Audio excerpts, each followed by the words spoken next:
콘텐츠 꾸준히 올려라. 이 말 많이 들어보셨죠? 저는 1인 사업 시작하고 가장 많이 들어본 말 중 하나인데요. 콘텐츠 중요하죠. 매출 내야 하니까요. 광고 효율은 점점 떨어진다고 하고 콘텐츠를 만들어서 고객에게 나를 자꾸 알리는 거 정말 중요하고 그만큼 꾸준히 해야 한다는 거 왜 모르겠어요. 억울한 게 저도 마음만은 정말 꾸준히 올리고 싶었고 자연스럽게 팔리길 바랐는데 그게 마음처럼 잘 안 되더라고요. 그러다가 딱 하나를 추가하고 나서 스레드 보고 찾아왔다는 고객들이 늘어나기 시작했어요. 오늘 영상에서는 콘텐츠를 올려도 왜 안 팔리는지 그 진짜 이유와 그 상황을 간단하게 벗어나는 방법까지 알려드릴게요. 처음에는 콘텐츠를 많이 올리면 팔린다고 해서 무작정 매일 올려봤어요. 저는 그 시작이 블로그였는데요. 조회수는 조금 나오는데 고객 문의는 없고 좋아요만 쌓이더라고요. 그런데 꾸준히 올리다 보니까 뭔가 보이기 시작했어요. 사실 스레드를 통해서 여러 테스트를 하다 보니까 특히 느낀 부분인데요. 반응 오는 글이 따로 있고 서비스 클릭으로 이어지는 글이 따로 있더라고요. 조회수랑 매출이 완전히 다른 게임이라는 게 느껴지기 시작한 거예요. 그러다가 소액의 전자책 하나로 고단가 고객이 들어왔을 때 그때부터 왜 마케팅에서 퍼널을 만들려고 하는지 진짜 이해가 되기 시작했습니다. 콘텐츠를 시작하면 많은 분들이 가장 먼저 부딪히는 문제가 있습니다. 바로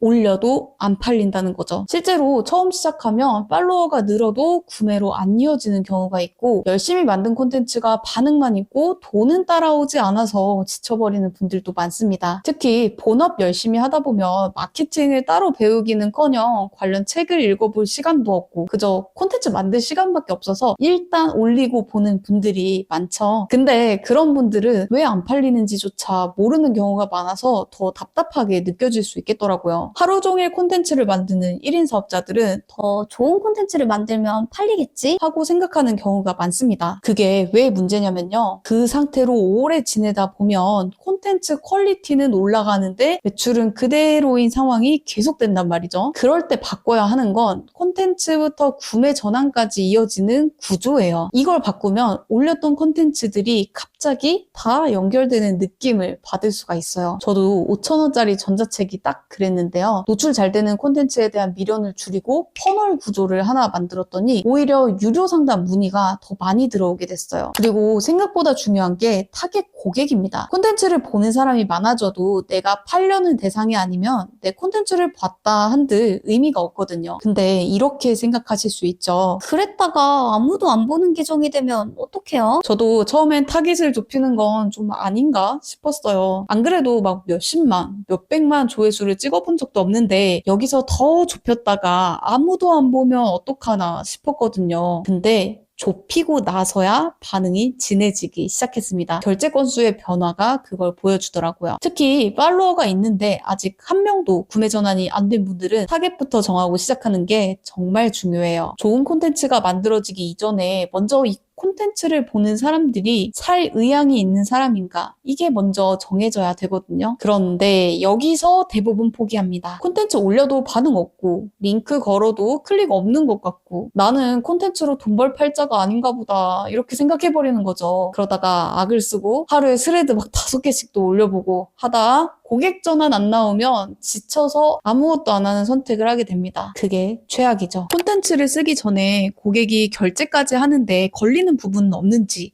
구조부터 돌아봐야 해요. 뭔 말인가 하면 저는 여러 지역 돌아다니면서 일할 때가 많거든요. 곧 부산도 가게 되는데 이런 식으로 새로운 도시를 가게 되면은 스레드에 맛집이나 일하기 좋은 카페 추천받는 글을 가끔 올려요. 예전에 한 번은 어떤 분이 댓글로 자기 가게 맛있다고 시간 되면 오라고 하셨거든요. 근데 프로필 들어가 보니까 플레이스 링크가 없는 거예요. 그래서 댓글로 물어볼까 하다가 다른 생각하는 새에 까먹어버렸어요. 그 사장님 입장에서 생각해보면 저는 분명히 관심이 있었던 잠재 고객이거든요. 근데 놓친 거예요. 고객이 구매 결정까지 번거롭다고 느끼는 순간 아무리 관심이 있었어도 그냥 흘러가 버려요. 대체제는 많으니까요. 우리가 SNS 할 때 이걸 기억해야 해요. 좋아요 누른 사람, 댓글 단 사람, 그 사람은 관심은 있는 거예요. 근데 내가 그 사람을 잠재 고객으로 관리할 수 있는 상태는 아닌 거거든요. 오, 이 사람이 주는 정보 유익하다. 나중에 이 사람한테 도움받아 봐야겠는데? 그랬다가도 다른 생각을 하는 새 스크롤 내려가 버리면 끝이에요. 어쩌면 다시는 마주치지 못할 수도 있어요. 반면에 그 사람 고민과 딱 맞는 저렴한 전자책 하나를 올려두면 정말 내 서비스를 구매할 의향이 있는 사람의 연락처가 자연스럽게 쌓여요. 그 사람도 전자책 덕분에 나를 더 잘 기억할 수 있게 되고요. 그때부터 관계를 내가 주도할 수 있게 되는 거예요. 저는 콘텐츠를 어떤 특정한 상황, 고민을 가진 한 사람한테 이야기하듯이 써요. 모두한테 잘 보이려고 포괄적으로 쓰는 순간 아무도 자기 이야기라고 안 느끼더라고요. 딱 한 사람을 부른다는 느낌으로 좁히면 클릭률도 달라지고 구매하러 들어오는 사람의 온도도 달라져요.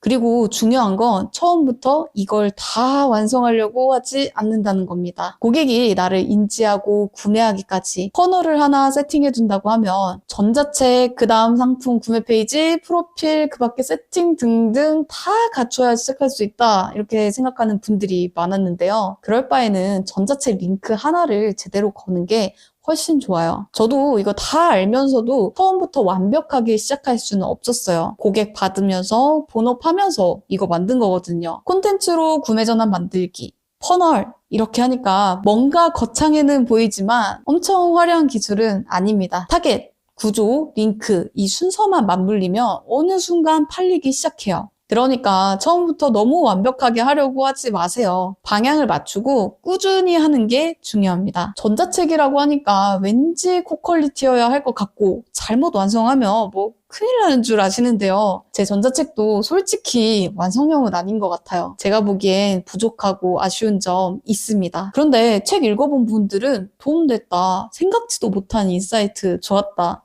이러시는 거예요. 어떻게 보면 조금 덜 완벽한 책을 내더라도 그 단계의 정보도 필요했을 분들도 있는 거잖아요. 그런데 그런 분들이 나의 고객으로 다가올 기회를 놓치고 계시는 거예요. 아웃풋을 늦게 낸다면 말이죠. 그럼 고객을 모으는 전자책은 어떻게 만드느냐? 이거 궁금하신 분들은 아래 고정 댓글에 관련 영상 올려둘게요. 그걸 보시면 됩니다.